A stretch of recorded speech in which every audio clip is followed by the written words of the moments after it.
Kings, queens, and in-betweens, welcome back to the City Boys podcast. We are here to talk about St. Louis City SC's Sunday night soccer matchup against LAFC, where they end up tying 2-2. My name is Ethan Thornton, and I am delighted to be taking you through this week's matchup. Our singular point, just like St. Louis City this week, we are going to recap the game for you all, go through everyone's favorite battle, kit clash, and then preview our upcoming opponent, the Seattle Sounders. Gentlemen, how are we doing tonight? Let's get started with the bandana boy himself, Grayson. Hey, how's it going, guys? I am feeling conflicted. This is the first time we are filming the pod directly after the St. Louis City game. So the emotions are high. We haven't exactly had a ton of time to decompress. So bear with us.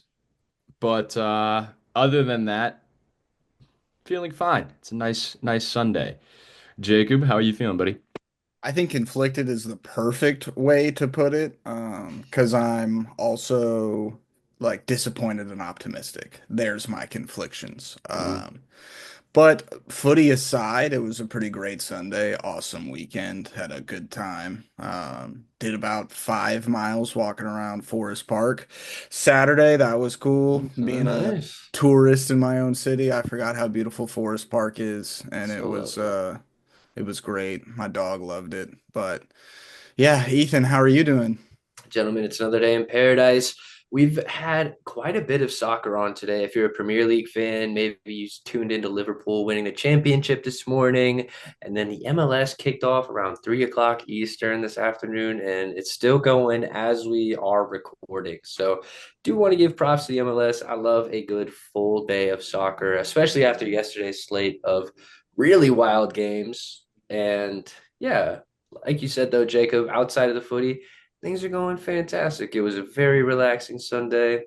Beautiful over here in Louisville, Kentucky. I hope y'all are having some good weather as well.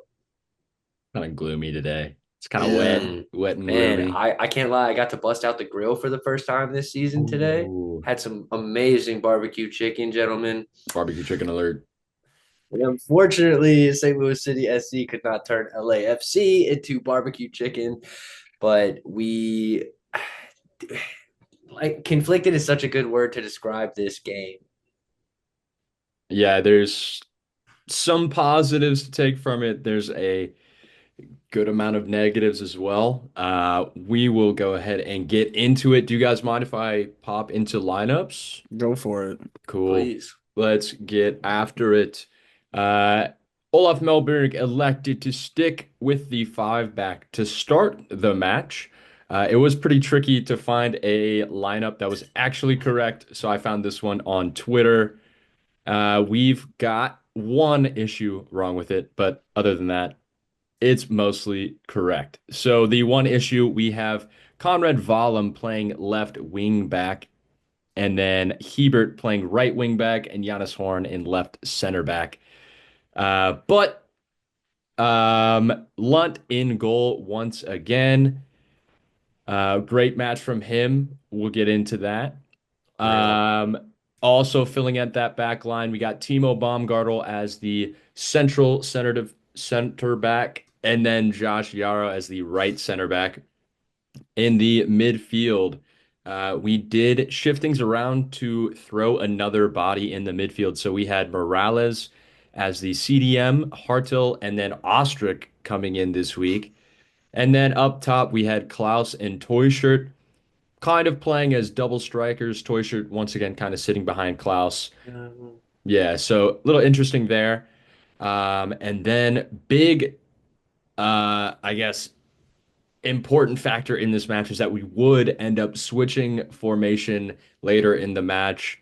And that would come with a bunch of substitutions as well. So we had Akil Watts coming in pretty early on in the 38th minute for Conrad Vallum, who went out with concussion protocol, I believe. Yep. 46th minute, Celio Pompeu, so he's coming in at halftime there. We had Joachim Nilsson, Simon Betcher, and Mikai Joyner all coming in at the 71st minute to end out the game there, I'd say the most interesting thing is we got to see Nilsson playing as the left back as Joyner kind of went in for Celio and played more of that left wing.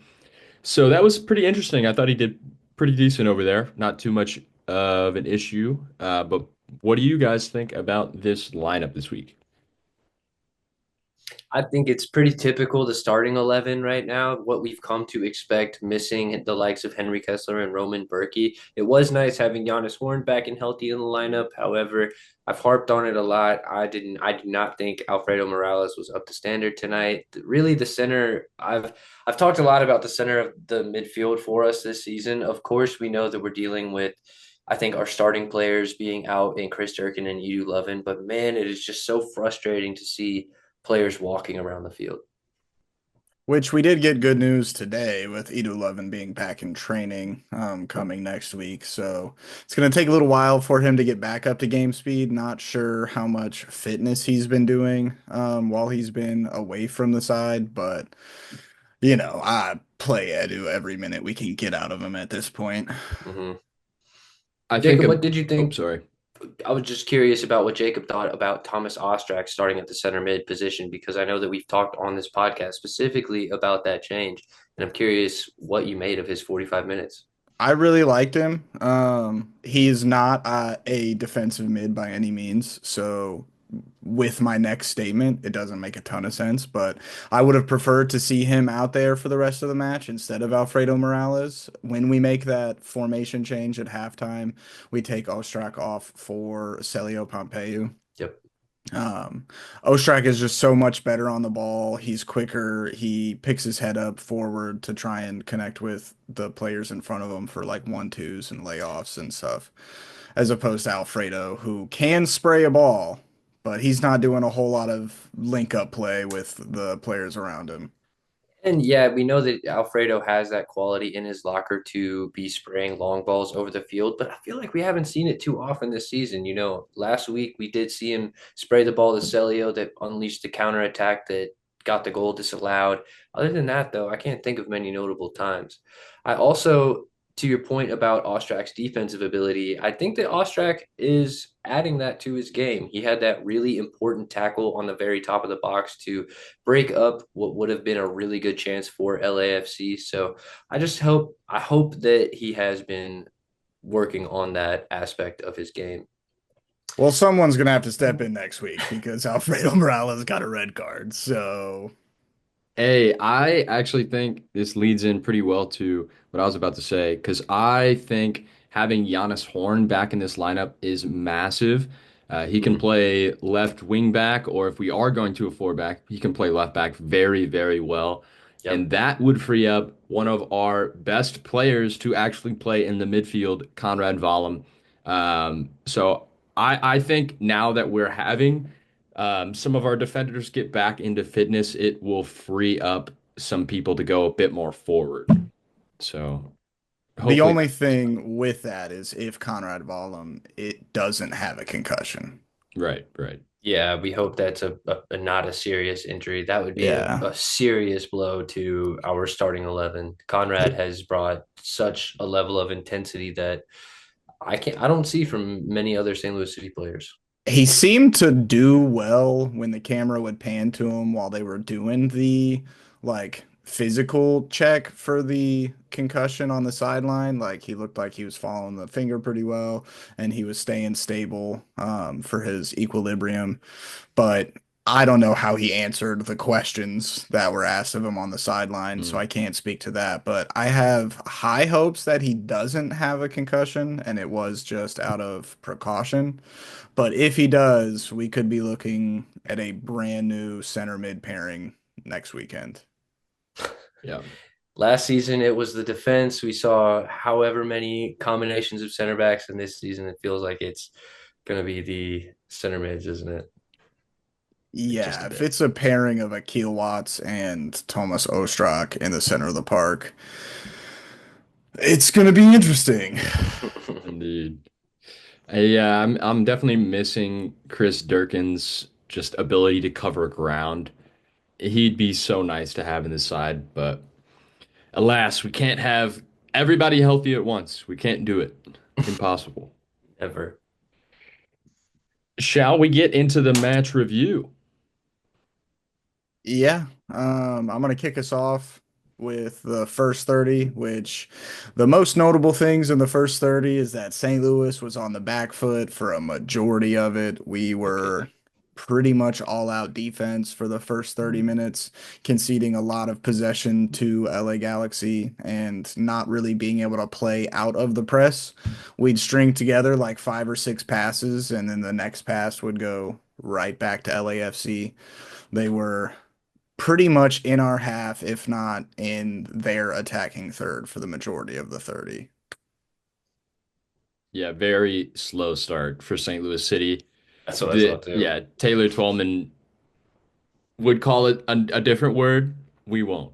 Yeah. They did have a couple shots that went like right to Ben Lunt. Nothing like really dangerous took place in the first 30, except for the fact that we just played defense. Yeah, I think once again we were just defensively solid. Like I was actually before the rest of this match, I was actually I was content with how Yarrow and Hebert were mopping up um, Boanga and Giroud and David Martinez. Like they Yep. were all relatively quiet. Like they had a ton of chances, but none of them were testing Ben Lunt in any way. Yeah. Yeah, they had the majority of possession. They didn't look super threatening, though. To carry on the next half hour of the game, Jacob, at least the remainder of the first half would continue St. Louis City getting the business from LAFC. We would see Aaron Long rise up for a good header chance right as the 30th minute started. In the 36th minute, Igor Jesus would have a header from a corner kick that would hit the left post. It would cause a lot of chaos in the box. I have honestly got no idea how LAFC did not score this.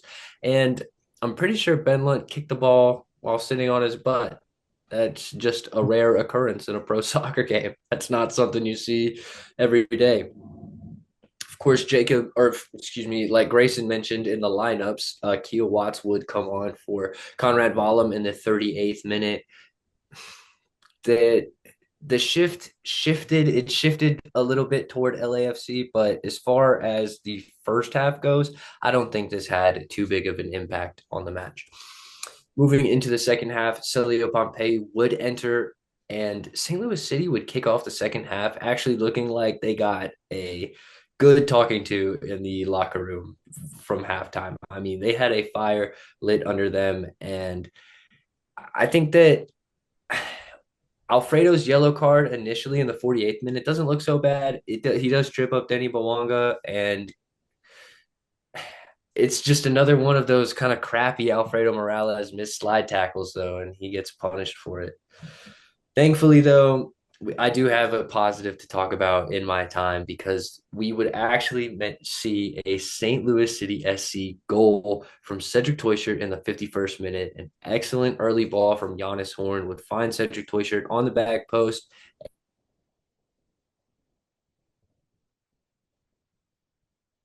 Good play in the first 15 minutes of the second half from St. Louis City. We had 3 shots in this period compared to 1 shot total in the first half. So it looked like that really important segment of the game, the first 15 minutes after halftime. St. Louis City dominated.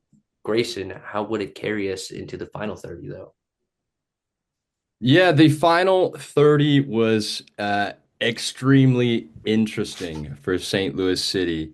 So in the, let's see here, 70th minute, we get the return of Denny Bawanga. Once again, Cengiz Under plays in a beautiful ball, curling in just past Kyle Hebert. Denny Bong is on the back post for an easy finish. It's just too simple. Kyle Hebert's hand goes up for an offsides. It's extremely close, but I mean, Look, Kyle We're Hebert never might as getting well that. have raised his hand to say, yeah, that was my fault because he just got caught ball watching. We all saw it, Kyle. It's unfortunate. Of course, Denny Bouanga is one of the best attacking players in the MLS, but that is not going to be a pleasant film session watching that moment back.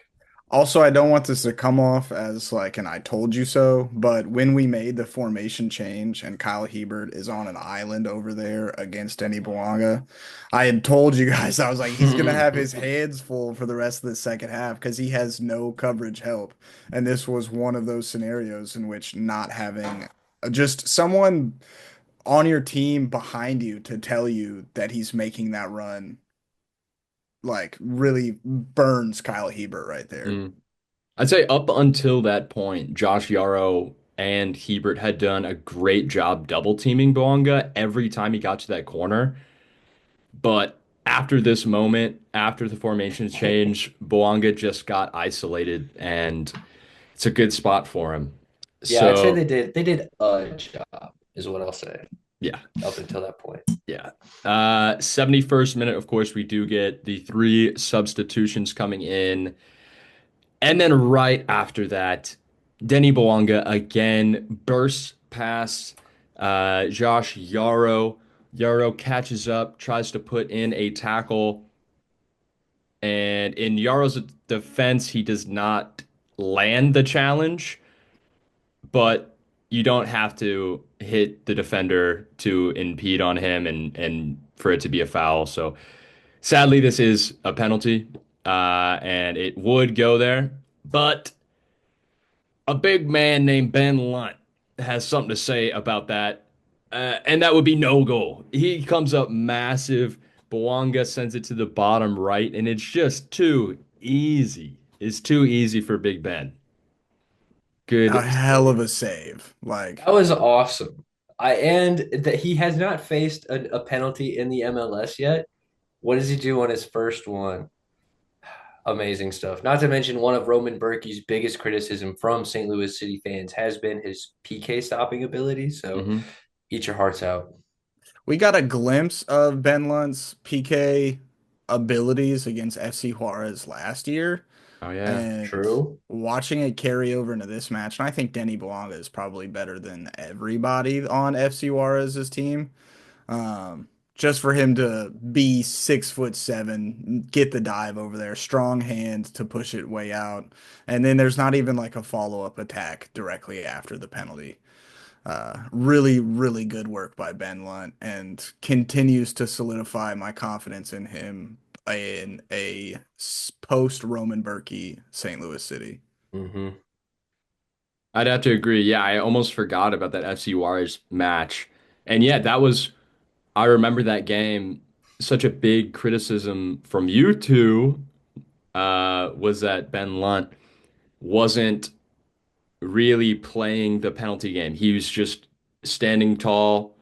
Um, but that's honestly, it came off differently this time. So you can say Ben Lunt might have Ben Ben learned. Lunt. I was about to say Ben Lunt learned to face up penalties with confidence, and it just shows here. Moving on back into the match, 82nd minute, we get a substitution from LAFC. They bring on Jeremy Aboasi, and he would immediately get fouled in the midfield by our boy Alfredo, Don't getting a second yellow. He ain't Our my boy. boy. He ain't my boy. Fair enough. But yeah, him leaving the field would actually be pretty beneficial because shortly after that, let me find the exact time, in the 89th minute, we get a dangerous ball sprayed in the box. It bounces all over the place. Kyle Hebert goes up for a header. It falls to, I think, Betcher first. He tries to bury it. The defender, Nathan Ordaz from LAFC, tries to clear it. It hits Nielsen in the back and crosses that line, baby. 2-1. St. Louis City. We're looking good. At this point, I thought we had 3 points in the bag. I thought this was an easy game for us. And Fucking once again, Denny Bouanga, minority owner in the club, just had to prove us wrong. Had to prove us wrong. Yeah, he would just blow by his defender again. Had 3v1 really in the box and just way too easy. Yarrow, Baumgartel, and Nilsson are all right in front of him. Cannot get the block. Bouanga just buries it top right. He's just simply so much better than our defense in this moment. Look, I gotta take you guys to Ethan's school of defending for a second because there's a very simple philosophy that in my career treated me very well, and it is that either the ball or the man can get around you, never both. All right. Josh Yaro was beaten by the ball before he even stepped to Denny Bouanga. So when he's going shoulder to shoulder with one of the best attackers in the MLS, he needs to bring one of those arms across and just football tackle the guy down, earn yourself a yellow card, break up that counter attack while there's still someone behind you. Even if it's a red card offense, I think it's worthwhile in that instance because Denny Bouanga sprinting into your 18-yard box or an LAFC set piece chance toward the end of the game, I will take the set piece chance, let the guys set up, let them defend, and we will go from there. Having Bouanga just he's a player that builds confidence over the time of the game. He doesn't necessarily need to see the ball hit the back of the net. He just needs chances and he feeds off that energy. And what does he do to St. Louis City at the very end of the game? But just compound all of his chances that he's had throughout the game, sits down all three defenders in the moment and sticks it in the top corner. Disgusting attacking work from Denny Bouanga there. But in my opinion, Josh Yarrow has got to bring him down there. He is so good, bro. Mm-hmm. Especially against St. Louis City. Why does he love a game against us so much? We've never had an answer for him in every single match we played against LAFC. We don't have a defensive answer for him. I have one person. Jake Nerwinski, baby. I just uh, know that Jake Nerwinski would have had a game. This is like that one game where Jake Nerwinski just plays out of his mind, and then we never see him again. he loves a game in California. I'll give him that. That's true. Yeah, this was tough, man. A really tough pill to swallow right there at the end of the game, basically. Then Mhm. there's the long VAR look at it as well that takes us into the stoppage time. Uh, yeah. Mhm. I This is where texted, yeah, the conflicted emotions happens. yeah. I texted in the group chat right before the game ended that it was time for some shithousery. And I stand by that. I believe we need to be just every time at this we're winning this game. We have what, 6 minutes left, 3 minutes left. I don't care how many of you guys get yellow cards. Like we already get yellow cards left and right. Yeah. So get them right now when it's actually important. Like waste time, kick the ball out of bounds. I don't give a fuck. We also Do had moments something. of hold up play on the sideline before this goal happens in which we could have really, really sold the challenges that were being put in on our players to potentially earn the other team yellow cards. And we didn't do that. We just, let the ball go out of bounds, tried to hold it up. Nobody ran Mhm. to the corner to be an option to hold it there. Exactly. Yeah, this was tough, and I can't even put that mismanagement on Olaf. I think the players have to be smarter in these moments. Granted, throughout this current season, we have not been winning a close match against a Right. team that is the momentum and energy is in their favor like it was tonight. Yeah, St. Louis City genuinely looks like a team that does not know how to win games. We can draw as many as we like, but we cannot See hold out the a game. line. We can't score goals when we need to. Like it's always Well, clutch time. We come up short. I think a good reason that we know that we can't attribute this to Olaf Melberg is that this was a symptom of problems that we had last year. All right, Yeah. we led the league in drop points from winning positions last season. And right now, we haven't held on to too many winning positions, but this is going to be a game where we look back and think that 3 points would have been a lot better than one. Yeah. I agree. I agree. This game reminds me a lot of the first LA Galaxy result we saw last season, 3-3, where we're up 3-2, and then late in extra time, Maya Yoshida sneaks one in. Yep. And I honestly felt better about that one than this one. That might just be recency bias talking, but at the same time, I don't know. I still feel like we're a better team than we were last season, but we're still facing the same problems. So it's a tough one. It's a tough one. Yeah, it is. I'm not sure. I'm not sure. That's what I'm over here thinking about. Are we a better team than last season through 10 games? Do you think we could this lineup could beat the lineup from last year? That the lineup from last year would include Tim Parker and it would not include Henry Kessler, you know, like it's a very different Yeah, side. I'm not sure. I'm genuinely not sure because You'd right still now have it Sam still Adeniran sucks. and like all those guys. That'd be absurd. Either way, I think we can go ahead and call it here. Go ahead and get into our 1 point from match day 10. Okay. Um, so, really, the main thing that I wanted to talk about from the first half is that we had no default approach to building play. So, what I mean by that is usually with a five at the back, you move the ball quickly along the back line to, pull out the press, and then you spread it to our wingbacks, or you find someone in the middle who they can turn, hopefully, and move it up. But so many times in this game, our wingbacks are just not high enough.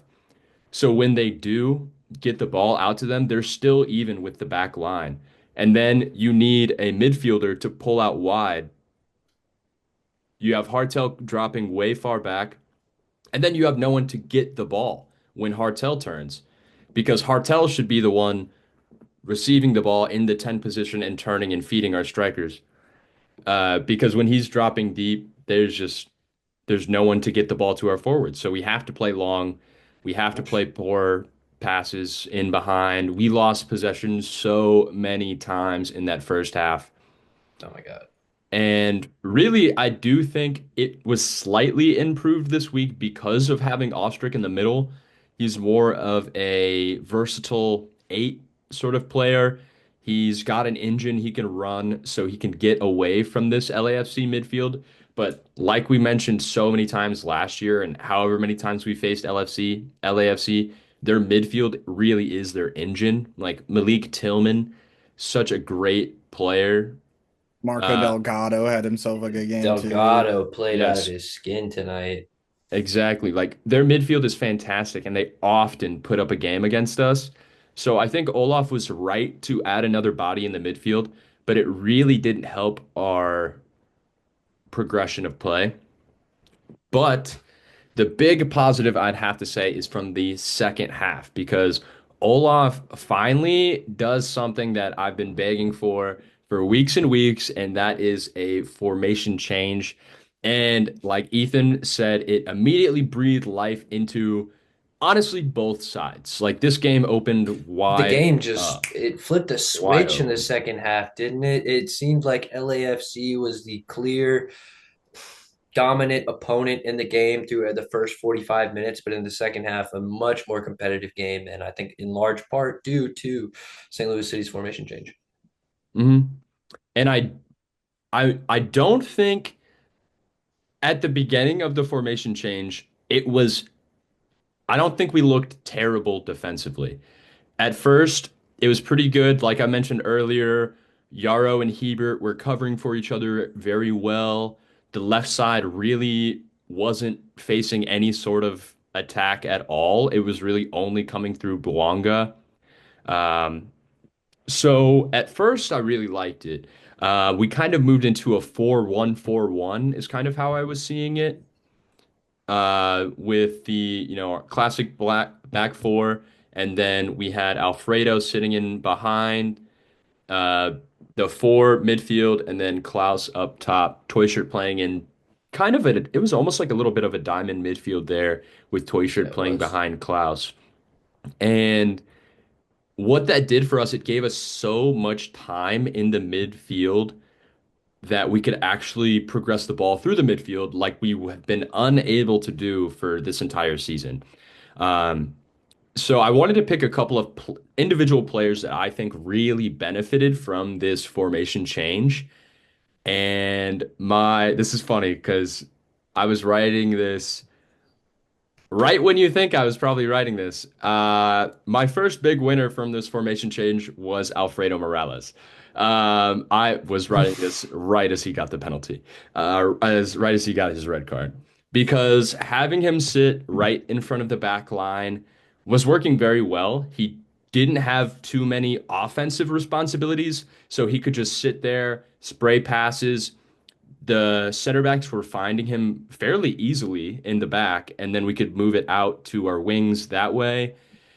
I'd also like to say he had way more time and space to actually possess the ball, and he wriggled out of pressure a couple of times in ways that I didn't know he had on him. Like he could move the ball pretty well off the dribble.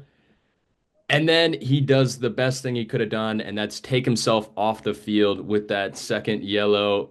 And honestly, it really did help St. Louis City because right after that, we looked aggressive. We immediately pressed, got our second goal. And, as much as that is a diss on Morales, like, Moral of the story, we look better with him off the field. I think we all saw the same thing. But Grayson, I completely yeah. understand what you're saying. This was definitely a moment where you saw the remaining 10 St. Louis City players look around at each other, realize that they have their backs, and fight for one another. And I think that's something that we are used to seeing from St. Louis City, especially in year one, and something that has kind of gone by the wayside a little bit as we find our feet again. And I think that dog mentality is what we saw in the second half that propelled us to be able to take a lead and then maintain it despite going down to 10 men. Yeah, it's just sadly disappointing that that fight, that aggression didn't last the entire match. It kind of died in the last 2 minutes there, but I will um, say I want to pose a question to you both because this is something we've talked about a little bit before. But since we're going to be missing Alfredo Morales next week, we know Edu's back into training. But like you said, Jacob, we're not sure if he'll be game fit. Who are we going to see in the center of the park? Is it going to be Thomas Ostrak starting with Jacob Reich? Is it going to be Miguel Perez, Marcel Hartel? Like, what kind of combination of people are we going to see? Are we, is yeah, it, does this change the complexion of the formation? Like, do we change to a different kind of shape? I would love some input on this. I personally, right off the bat, I think that Olaf Melberg has made it clear that he does really like Akil Watts, and I think Akil Watts could kind of play that center defensive mid role next week. We saw him play it a lot at the beginning of the season, not to varying success. Like in my opinion, I didn't really like him there so far, but We've I seen do glimpses still I still rate him as a good. player, and he can do the job. Okay. Yeah, I'm thinking it's probably going to be Akil Watts as well. Some combination of Ostrak, Akil, Hartel as the center midfielders.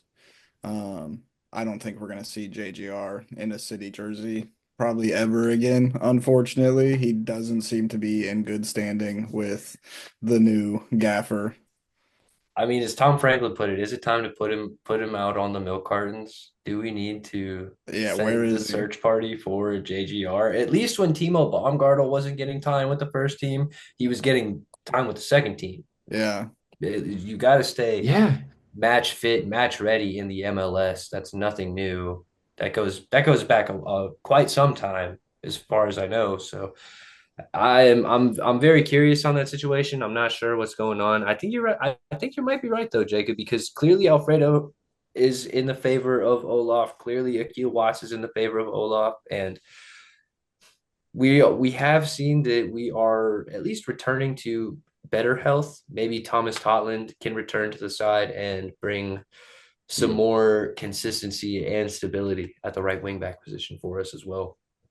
I won't be surprised if Miggy Perez is on the bench for this upcoming fixture against Seattle, and he might get some clock as well. And then Who's maybe even another city to call up in the center midfield. That's what I'm wondering out loud, Jacob, is who's the City 2 player that went to the Coachella Valley Invitational that plays center mid? I believe his name is Cam Silly. Is he do I don't know Mm, the current status of his position if he's playing outside back or center mid or striker even for City 2, but if we need another center mid, if we need to get deep at that point, I honestly would not be opposed to a second team player. Pulling up the yeah. roster right now. It looks like I don't know his first name, but Kid plays CDM as well as Ma- Antwi. Mateo kid. Mm-hmm. It is Mateo Kid. He's very good. He's very good. I honestly was kind of surprised that Mateo Kid didn't get the call up last season. So I thought he was one of those standout players for St. Louis City too, in their run last year. Um, yeah. I think for me, like I still really want to see Emil Jääskeläinen like so badly. Mm. I'm very happy that Joyner is getting his minutes here. Um, I think there was a moment late in this match where Joyner looked like he almost won a penalty for us, just diving into the box. So, I'll give him the credit. He looks somewhat confident. He looks like he would like to take on his man. And for a kid his age in the MLS, I'm very proud. So keep doing your thing, man. Goals coming soon. Yeah, I really like seeing a young guy get minutes, and he's got three more appearances that he can make before they have to pull him up to the first team. I So hope he makes the appearances. I I think hope he he will. makes those three appearances and then they sign him to a first team contract. It's really amazing to watch a homegrown product for St. Louis City on the first team. That means a lot more to people than I think us if you're an adult fan of soccer, that might mean nothing to you, but if you're a 10, 11, 12, 13, 15-year-old fan of soccer, seeing a kid from your city start for your hometown club means the world. So I love that Olaf has taken him into account and started playing him. Think the last thing that I want to talk about before this game, before we get into Kick Clash, is going to be the attack a little bit for me because I definitely want to give Cedric Toysert his flowers. I've gone on this podcast and said that he has not been up to standard so far this season. Even after tonight's performance, I would still stand by that. I don't think that he has played up to his level. However, tonight's goal he could have broken the duck. I really hope so. And St. Louis City is a streaky kind of team. So if it takes seeing Cedric Toysert score to light up an attack, then whatever it takes. But what did you guys make of João Klaus tonight? Of course, he did not score, and the St. Louis City Facebook groups are going crazy about it. I'm sure. I haven't even checked yet. But what did you guys make of Cedric Toysert and João Klaus tonight? For me, the only thing I want is more attempts on target. Um, we honestly didn't get that many chances this match, so I can't harp on it too much. I, like we said, I did think after Toysher got his goal, he looked way more involved in this match. Like he could actually hold up the ball, um, rather than falling back into bad habits from earlier this season, just trying to flick it on to someone who's not there. So I think that our offense is starting to wake up. That was the word I used in the group chat. Um, and I don't know. I'm not I'm not content, but I think we're on the right track at least. Toy got a goal in him. I know he does. We all know that. He scored five in what, 12 games at the end of the last season. Um, I think we all think he's a player capable of 10 plus goals in the MLS, but we just haven't seen that yet. Yeah, I'm gonna agree with you, Grayson. I think this should unlock Cedric Toyshirt, especially going forward. Like, just his confidence levels went through the roof after he nets this one. I'll say it, and I will continue to say it and continue to defend this man. Our attack looks best when João Klaus is on the field. He offers so much Beach. in hold up play. He offers like his interplay with the other forwards around him, and then whoever's playing at center attacking mid is so good that we look less dangerous when he's not on the field. Like Simon Betcher is not currently having a good run of form, and he is a different style of center forward, but he does not hold the ball up well. He's more of an over the top, try to take you 1v1 type guy, and João Klaus sometimes has burners to go over the top. He definitely loves to go 1v1. He's not super successful at it, but those ricochets off defenders fall to his players' feet more often than not. Subbing him off in this game, I know he has a lot of responsibilities right now because a lot of our tree trunks aren't on the field for defensive corner kicks. So he has to track back there to be a tree. I want 90 minutes out of Klaus every single match. I think that's where we look our most dangerous. And we did fall off after he got subbed off. Simon Betcher had a chance that his confidence kind of made him get eaten by the turf monster. Klaus did get eaten by the turf monster That was today, so but that funny. didn't slow him down in the slightest. He got right back up and started that press again. I think the team understands the keys to the press when it's João Klaus that starts it, as Mm. opposed to when Cedric Toyshirt is playing centrally, the press doesn't look as good. Definitely when Simon Betcher's pressing, it looks like he's the only one that is pressing because no one else is bombing forward to help with the counter press. So just give me 90 minutes out of Klaus every week. I don't know what we have to do for Santa to be able to last 90 minutes, but figure it out. I was going back through old St. Louis City games from like year one and year two, and honestly, I think Klaus needs to reshave his head. I Yeah. think he needs to just go for the full bald again. He can keep the beard, whatever's happening below the eyebrows. I don't is his concern, but I would personally love to see João Klaus back and looking like Mr. Clean, our man down in my screen below us, Grayson.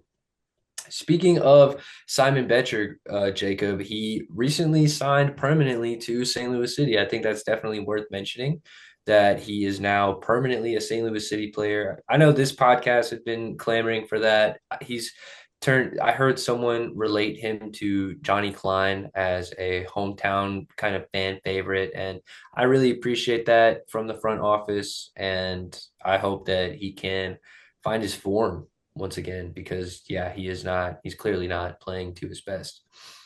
And while we're on the topic of signings, I think we should talk about, even though he didn't play in this match, that Yeah. the fact that St. Louis City actually did go out and sign another attacking player, not from Germany, which was very shocking to me. It was Jandé Silva from Atlanta United here in the MLS, a Portuguese winger who has not seen too much of the field so far this season, but from what everything I've seen about him, he's a big game player. Yeah, I think most notably, when you look up his name, he scored the winner against Inter Miami in the playoffs last year to move Atlanta on to the next round. Crazy goal, top left corner finish. So I'm really hoping that that clutchness, that clinicalness is a staple of his game because St. Louis City could really use someone who just loves to put the ball in the back of the net for fun. Yeah, I think it's going to look its best when it's Celio and Zonde on either side of João Klaus in the front three. I think if we can really iron out who the starting front three is in our formation, like I think he's got to be there. He's pacey. He's a chance creator. He does bag goals. I think his most important quality towards this team, though, is going to be allowing Klaus to stay centrally Mm. and not going wide of the box to clip balls in. And instead, that'll be Zonde to Klaus instead of Klaus to enter name here. Whomever, yeah. It's so frustrating seeing Joao Klaus on the outside of the 18-yard box, ready to serve in a ball. It's like, no, dude, you need to be the one in the box, getting ready to get your big shiny head on it. So if I can ask Jean Silva for just one thing this season, it would be to smash some goals into the park. It would absolutely endear himself to the St. Louis City fans. And I think that is kind of what we need to see is just the ball hit the back of the net a bunch of times from one player. We haven't had a player score 10 goals for us in a long time. I think maybe Gioacchini did it. Gio and Klaus in season one, yeah. So we And need Sam. that. Sam Adeniran also had 10 goals in his first season as well.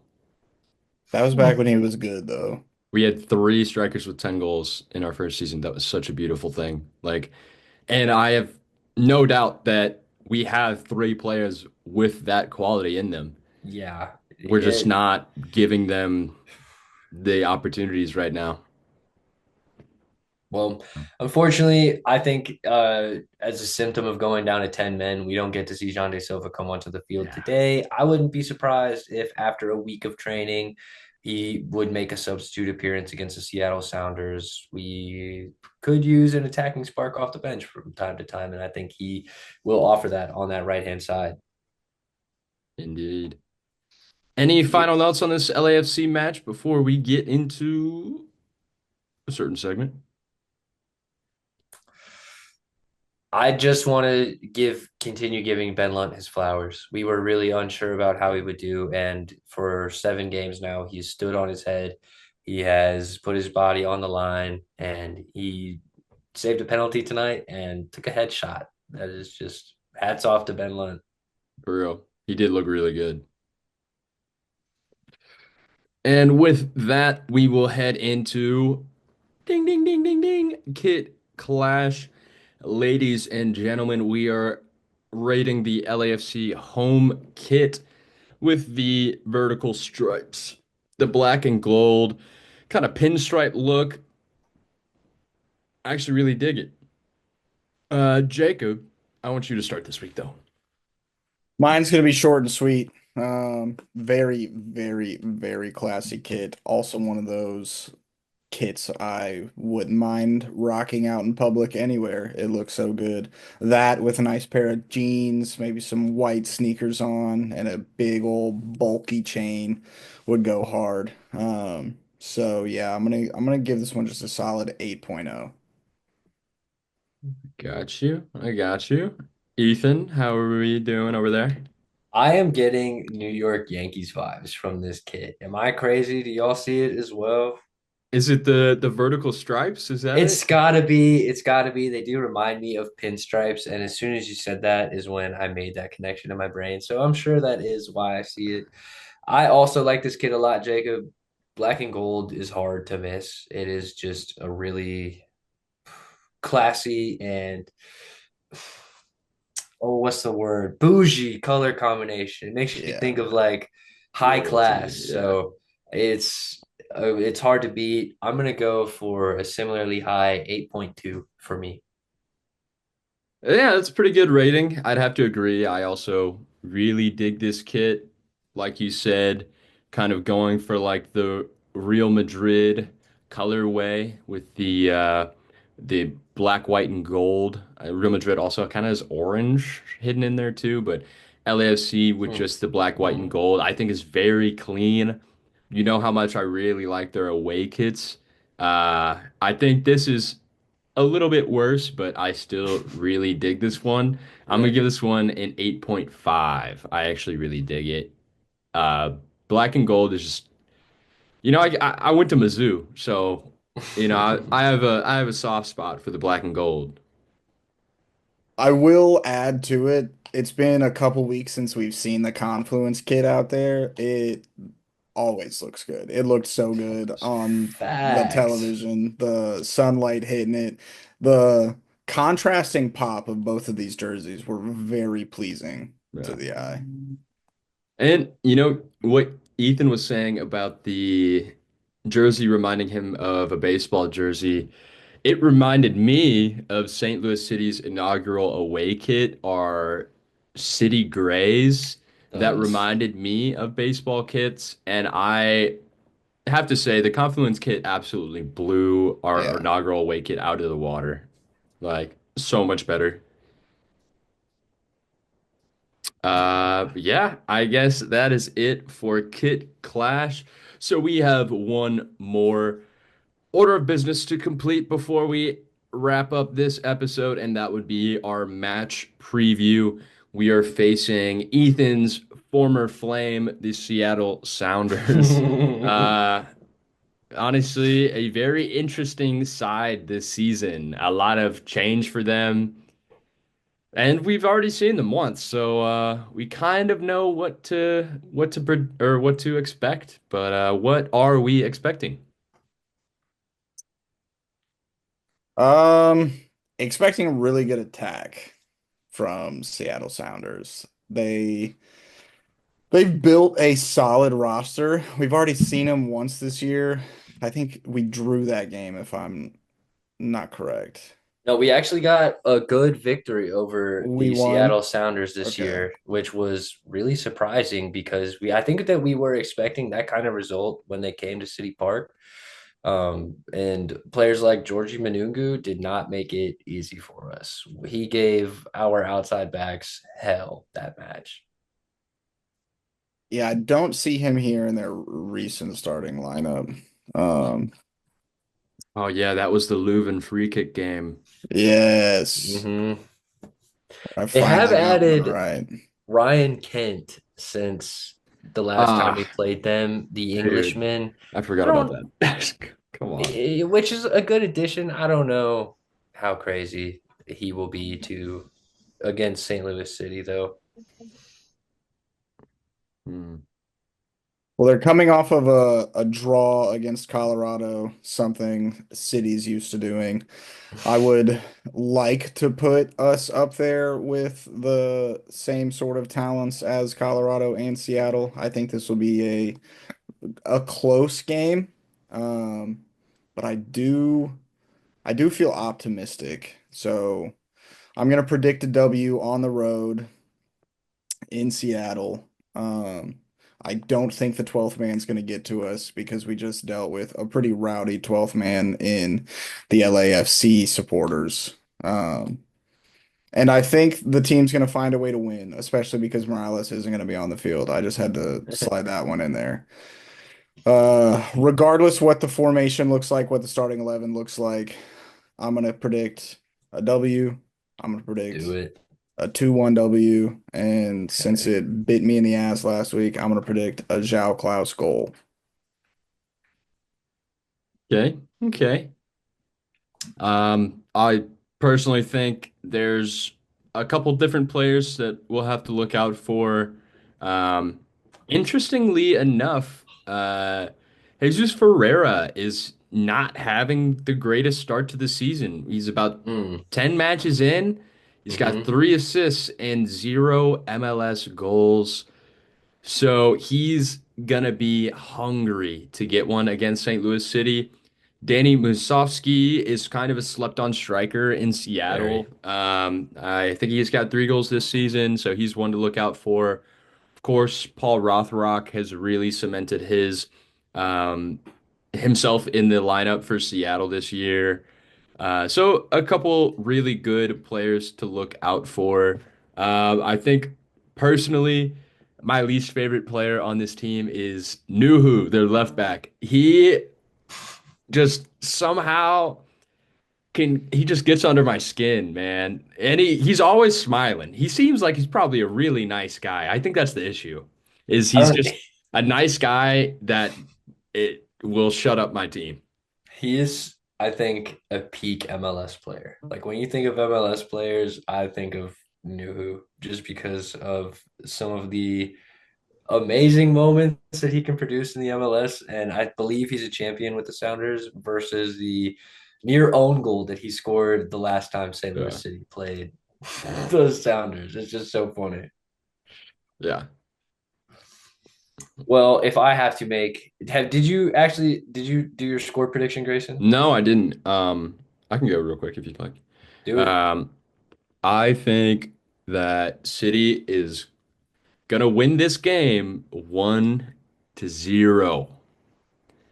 Oh, Um, yeah, I know, kind of weird, especially after this match day, showing that our defense still has a lot of holes in it. Um, Denny Bouanga does not play for Seattle, so we're gonna be all right. I also don't think Seattle has a Denny Bouanga caliber player on their roster right now. They have very good players, so not get me wrong, Yeah, but Denny mhm. Bouanga is one of the best in the MLS. You're 100% right, Jacob. You're I agree. 100% right. He is that MVP kind of caliber player. And that's not outlandish to say that Seattle has not had a player emerge like that. I will say that Paul Rothrocket does have a good shout for newcomer or most improved player because it does Yeah, seem like he's really burst onto the scene so far this season. Well, I am feeling a little less optimistic than you guys are. I don't know if I am feeling like we're going to get 3 points out of Seattle this week. I'm going to go for a 2-2 draw. I do think that we will hit the back of the net once again and keep that form up. I just have questions about our defense without Henry Kessler, yeah. especially after tonight's performance. Granted, you just said it, they don't have a Denny Bawanga. I think that Jesus Ferreira on his night is a good player, though. Yeah. So I'm going to say 2-2, and I am going to pick Conrad Vollum if he's back from concussion protocol. If he's not back from concussion protocol, which I think is fair to give me a second shout. If not, I'm going to go for whoever slides in for Alfredo Morales. Fair.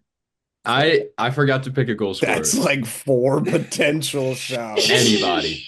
We'll figure it out. We'll decide before the match. Someone on St. Louis City will score.